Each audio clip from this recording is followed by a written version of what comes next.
Welcome to Double Talk, right here on Channel 98. My name is Mark Steffen. I'm Michael Mandel, and we're coming to you in 3D. We're 3D. Depends on your TV set.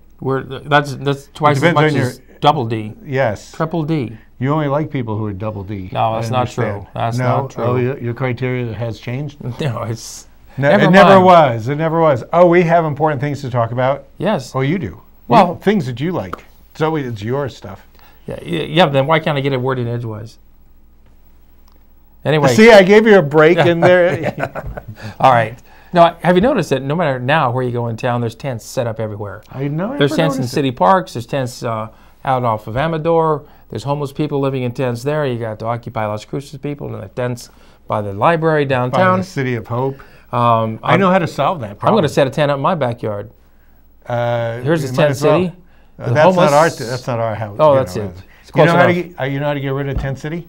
Remember last year when we had, okay, that's Tent City, that's good. Remember the goats? You send some goats around Tent City, they'll eat the tents. Well, goats eat the tents? Well, they won't. Actually, the tents are there on purpose because the homeless have run out of shelter space. So they're allowing tents to be set up over there by the City of Hope off of Amador. Right, that's Pam Angel is involved in that. And living in a tent when it's 32 degrees at night is not my idea of really living. So you remember that from your Army days? No, I just have walked outside in 32 degree weather and walked back inside. Oh, okay. And that's it. You know, actually camping, I don't like camping at all because you're in a tent. Well, you can stand up in a tent. I used to stand, if you have the right kind of tent, you can. I used to camp in the snow, Michael. I'm a seasoned camper, as you well know. And you also used to have a lot of cocaine. No. Real snow. That's Where'd you have snow? In Las Cruces? You have the mountains. And you used to go tent. You camp in the mountains, in the Sacramento Mountains or the other mountains around town, around the state. You camp in the snow. Was that by accident? No. A couple of times, yeah. You go to sleep and it's dry. You go to sleep and you wake up and there's 3 feet of snow. But several times you camp on purpose in the snow. It's to learn how to do it. You learn how when it happens to you. I remember we were once in the north side of Grand Canyon, and we were just visiting, and so we camped out. It was nice. And I think we woke up in snow, and I'm looking and I'm thinking, why would you want to camp out in the snow? Well, why would you have to be prepared. If you're prepared for it, then it's not a problem. The way to prepare for it is to have like an IHOP next door so you can go and have pancakes. That's true, and a nice warm bathroom to use as well. That's true. I would only do it that way. Oh, but you want to talk about the social consequences of tent cities?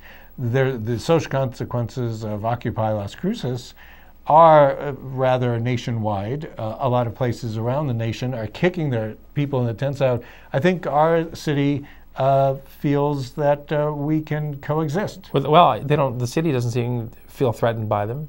There's no really need to feel threatened by these people. It's a nonviolent protest, and they're going to be here for many, many months to come. And it's part of the economic condition as well, and that's exactly what we're trying to bring attention. When I say we, I don't mean we because I've barely been down to Occupy Las Cruces. You know, I think some of the reasons that some cities are having problems and the cops overreact is because we haven't had enough protests lately in this country. If we had more protests, people would know how to deal with them better, and it would be an appropriate thing to do. Now these people are just looked upon as weirdos for doing something that needs to political that they feel should be done. Maybe they don't believe in the political statement of these people, which is they don't have jobs, and maybe the police think that they're flaunting the fact that they don't have jobs. Well, yet in effect they're flaunting it, but it's not that they don't want jobs. It's that if you read the papers, people are actually in good jobs and they get canned, and they've been doing it for the last 2 years, and it's not corporations that's going to stop it. It's money from the government. I hate to say it, and you know where you get money from the government? Tax the rich. Well, you know, some of the people here at Occupy Las Cruces, they work a full-time job. When they get done with work, they go down and spend the night in the tent. That's right. They're committed to the cause. That's right. And they have empathy for people who have lost their jobs, because anybody here can lose their jobs. If you're retired, you know, you're not going to lose your job. You could lose your Social Security a little of your Medicare. You know, you talk about people don't want private insurance, because private, or they do want private insurance and they don't want government insurance. Private insurance has not helped anybody. I mean, you get bled for it, and they screw you over as much as the government's going to screw you over. Insurance companies are nothing but big takers. We all know that. Oh, did you hear a sigh of anguish from our producer? No, I didn't. Yeah, I thought I heard something. But you know, if the Occupy Las Cruces people wanted to make a statement, they could invite the homeless people from the other tent place to bring all their tents down to the Occupy Las Cruces, and they make a much bigger statement. Well, of course, each tent has to pay $5 a night permit fees. At the Occupy Las Cruces? Yes, it's Occupy Las Cruces. But you don't have to pay for it when you're at City of Hope. No, you don't.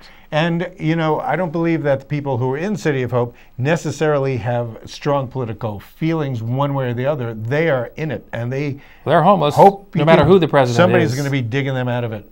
Yeah, and I wonder, there's a lot more people at the Community of Hope tents. Many more tents are set up there, and I'm wondering where all those people go to the bathroom. At the City of Hope. Inside? Inside. Don't they close those doors at a certain time? Probably not. It's the City of Hope. Maybe they stand by the door and they just hope. Well, there's a big irrigation ditch out there. It's called Burn Lake. Yeah. No wonder it's been filling up lately. You know, I think you need extra water in Burn Lake. So pissing in Burn Lake is probably a good thing. Well, kill all the geese. Speaking of that, what, Burn Lake? No, needing to go to the bathroom. One thing that makes you need to go to the bathroom is drinking a lot of beer. That's quite a segue. It is, isn't it? And right now, the university is considering selling beer and wine at classrooms. No, unfortunately, you have to bring your own there. Oh yeah, but they're going to sell it at the sporting events. They already, which I always thought they did. I didn't understand why people go to sporting events if you couldn't drink. They're going to sell it at the Pan Am Center, at the football games, and at the baseball games. Now, if they're going to do that, I think they should also sell it at the theater, at the recital hall. At my class? Any time that there's a nighttime event. Sure. They could actually they will make extra money. I mean, the markup on beer and alcohol is wonderful, and that's how you do it. And I think the reason, well, we know that the reason they've kept it out of sporting events is that they thought people become too rowdy. Luckily, people no longer have money, so they can't buy more than 1 or 2 drinks. Right. Especially at these prices. That's true. That they will probably charge.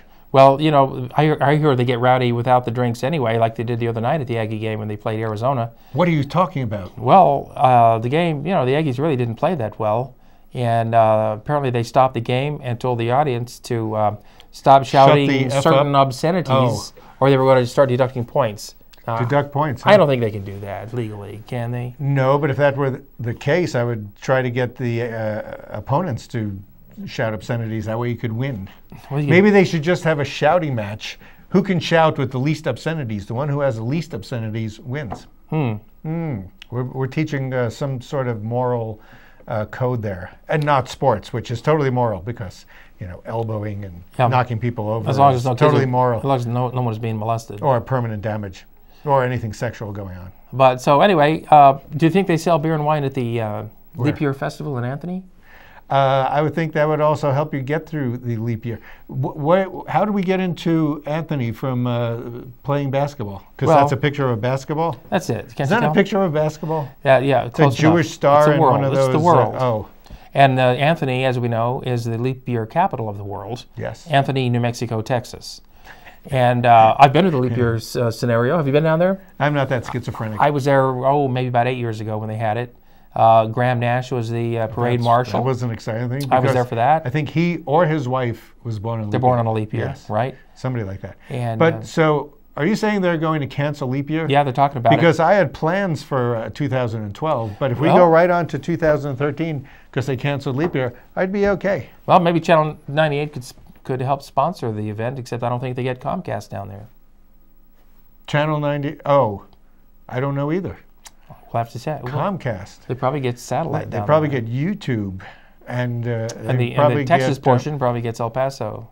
No, we'll have to figure that out. Time Warner. Well, there's a lot of people who could help sponsor it. Graham Nash, for one, because remember he made all his money doing those Nash Ramblers.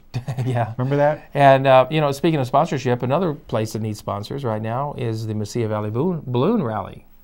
Really? Which is going to be in January. Wasn't Wells Fargo a big sponsor of that? Yes. Well, Did they pull out money because banks don't have money? All the sponsors the banks have all the money. All the sponsors? They didn't have it last year. For the last 2 years, they didn't have, they didn't have it 2 years ago because of the economy. They didn't have the sponsorship. They did have it last year. I did go to it. But they're not having this year. Possibly. No, they are having the balloon rally this year, but they do need sponsors. They need sponsors. Every balloon up there needs a sponsor. Perhaps they don't have the rally on election years because all the hot air is going on TV. Well, and not up there. If you have interest in sponsoring a balloon, and I think maybe Channel 98 could do that. Oh yeah, we could do that. Just call 522. We can get Don Tan Interiors 5623 to sponsor them. We should have a floating piece of granite countertop. That'd be nice. That would be He's cool. going out of business, unfortunately. Well, then he wouldn't need the granite countertop. No, he wouldn't. So we're thinking. This was an idea we had before the show. Just wait a second. What's that? Make us into a balloon. We could just float, and those little ropes could be hanging off our legs, and just, you know. Well, you're full of enough hot air as it is. I know. We should be able to do it ourselves. Have our own show balloon. That would be advertising for the show. Well, if you want to sponsor a balloon, call 522-5623. 522-5623, and find out about sponsoring a balloon. I don't think it costs that much money. And you might get a ride in it too. So that would be fun. Speaking of sponsoring, you know, my daughter is still doing her Luna Vroom show, and she's this past week she was in Los Angeles, and she's been striking it big. So those of you who want to support that, go to Indiegogo. And look for Luna Vroom. Luna Vroom, Luna something. VROUME or something like that, right? And this week, I think we have a new show on TV. As long as we're talking, are we talking about sponsoring things? Do you want to talk about that? Shows all need sponsors. Yes. Oh, this show could use some sponsors. Sure.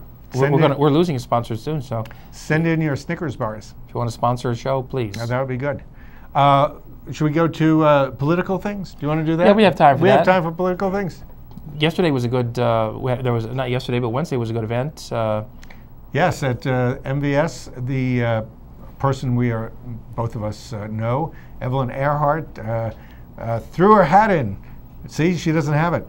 To run for House of Representatives for New Mexico. I think that's Steve Pierce's seat. And, you know, when you look at politicians, you always think, well, they made money by whatever, hook or crook. Eva Erhard is a pretty nice person, which is why I think I was surprised that she's running. Well, you wonder, it'd be nice a person that nice wants to run for Congress? Why? But why not? You know why?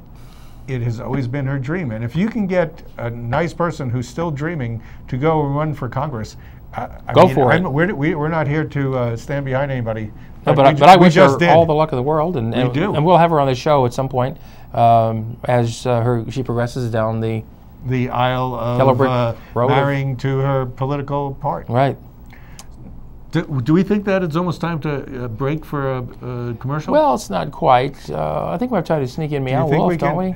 I would love to sneak in Meow Wolf. The Glitteropolis. Might I? How much time do we have? Got about a minute. A whole minute? Yeah. Oh, that's great. Over at the NMSU Art Gallery is a great installation. The entire gallery is you just walk through it, and it's just fantastic. I was there while they were putting it together when they were probably about 90% finished, and it was still this great magical environment. Meow Wolf is working out of Santa Fe. They spent the entire last month modeling things in the art gallery. People from around the area were invited to work on it all month. You could have gone in. And it's free, right? There's a lot of work. Yeah, you walk in, it's an art gallery, it's free. They have little environments that you can go into. Kids would like it, right? Yeah, kids that are like well-behaved, 3 to like 100.